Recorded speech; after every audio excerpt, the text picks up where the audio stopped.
जय श्री राधे। प्रिय दर्शकों, इससे पूर्व के भाग में हमने भक्त चंद्रहास जी की कथा का प्रथम भाग सुना। अब हम द्वितीय भाग का इस वीडियो में श्रवण करेंगे। चंद्रहास के साथ धृष्टबुद्धि का षड्यंत्र। प्रिय दर्शकों, चंदनपुर रियासत की ओर से कुंतलपुर को 10,000 स्वर्ण मुद्राएं कर के रूप में प्रतिवर्ष दी जाती थी। चंद्रहास ने उन मुद्राओं के साथ और भी बहुत से धन रत्न आदि उपहार भेजे। धृष्टबुद्धि ने जब चंदनपुर राज्य के ऐश्वर्य एवं वहां के युवराज के सुप्रबंध की बहुत प्रशंसा सुनी, तब स्वयं वहां की व्यवस्था देखने के लिए वे चंदनपुर आए। राजा तथा राजकुमार ने उनका हृदय से स्वागत किया। यहाँ आकर जब धृष्टबुद्धि ने चंद्रहास को पहचाना, तब उनका हृदय व्याकुल हो गया। उन्होंने इस लड़के को मरवा डालने का पूरा निश्चय कर लिया।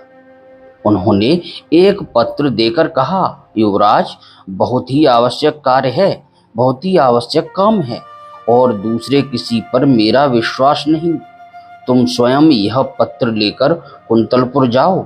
मार्ग में पत्र खुलने न पाए, कोई इस बात को न जाने, इसे मदन को ही देना।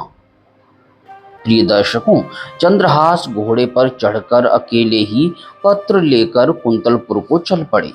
दिन के तीसरे पहर वे कुंतलपुर के पास वहां के राजा के बगीचे में पहुंच गए।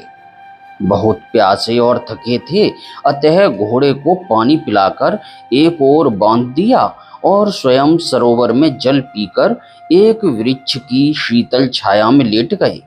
लेटते ही उन्हें निद्रा आ गई। उसी समय उस बगीचे में राजकुमारी चंपक मालिनी अपनी सखियों तथा मंत्री कन्या विषया के साथ घूमने आई थी। संयोगवश अकेली विषया उधर चली गई जहां चंद्रहास सोए हुए थे। प्रिय दर्शकों, इस परम सुंदर युवक को देखकर वह मुग्ध हो गई और ध्यान से उसे देखने लगी।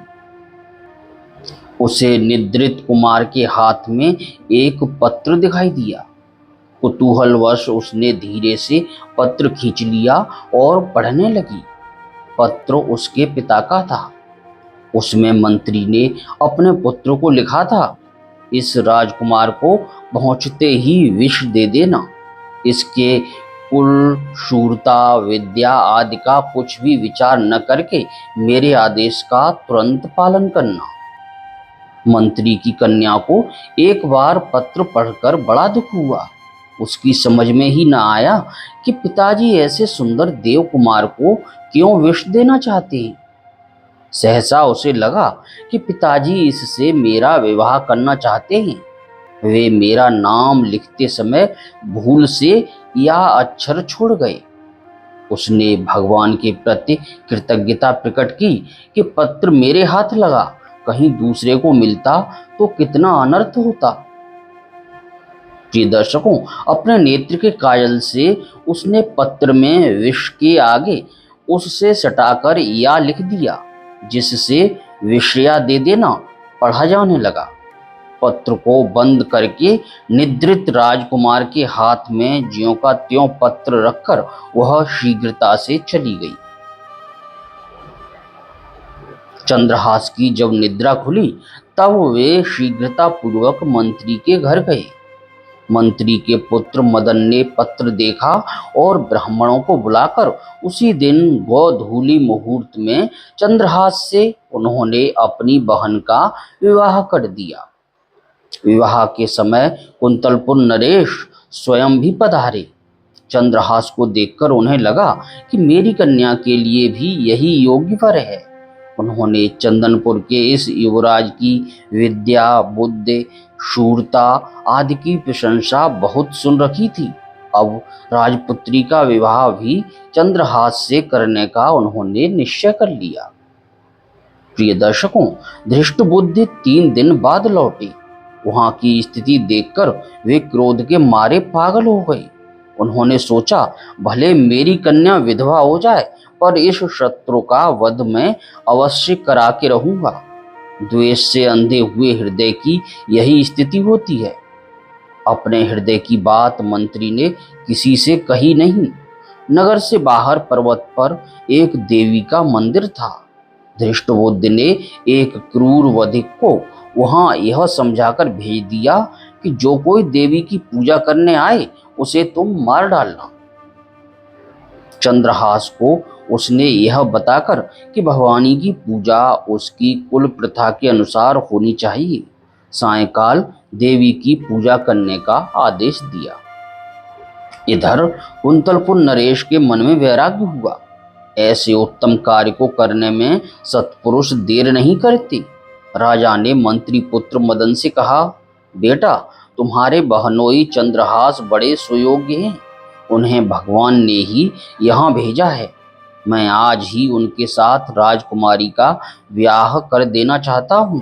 प्रातःकाल उन्हें सिंहासन पर बैठाकर मैं तपस्या करने वन चला जाऊंगा। तुम उन्हें तुरंत मेरे पास भेज दो। चंद्रहास की भक्ति के प्रभाव को अब हम आगे जानेंगे। प्रिय दर्शकों, मनुष्य की कुटिलता, दुष्टता, प्रयत्न क्या अर्थ रखते हैं? वह दयामय गोपाल जो करना चाहे उसे कौन टाल सकता है? चंद्रहास पूजा की सामग्री लिए मंदिर की ओर जा रहे थे।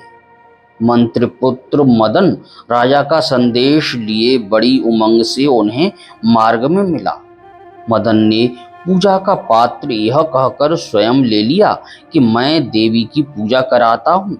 चंद्रहास को उसने राजभवन भेज दिया।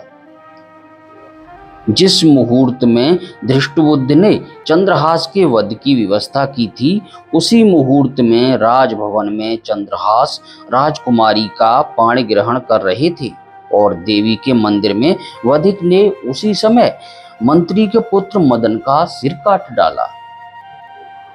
धृष्टबुद्ध को जब पता लगा कि चंद्रहास तो राजकुमारी से विवाह करके राजा हो गए, उनका राज्याभिषेक हो गया और मारा गया मेरा पुत्र मदन, तब व्याकुल होकर वे देवी के मंदिर में दौड़े गए। पुत्र का शरीर देखते ही शोक के कारण उन्होंने तलवार निकालकर अपना सिर भी काट लिया।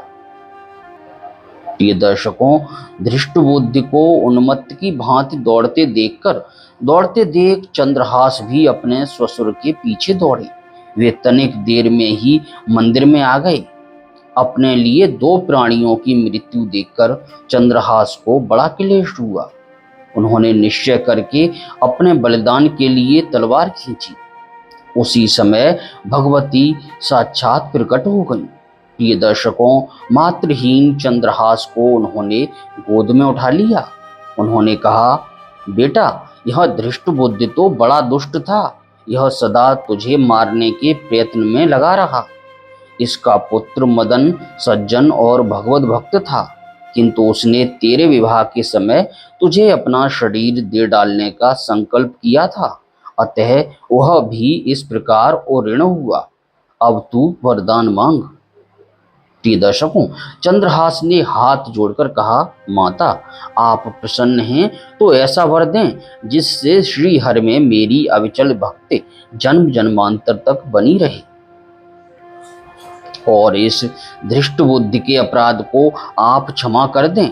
मेरे लिए मरने वाले इन दोनों को आप जीवित कर दें और धृष्टबुद्धि के मन की मलिनता का नाश कर दें।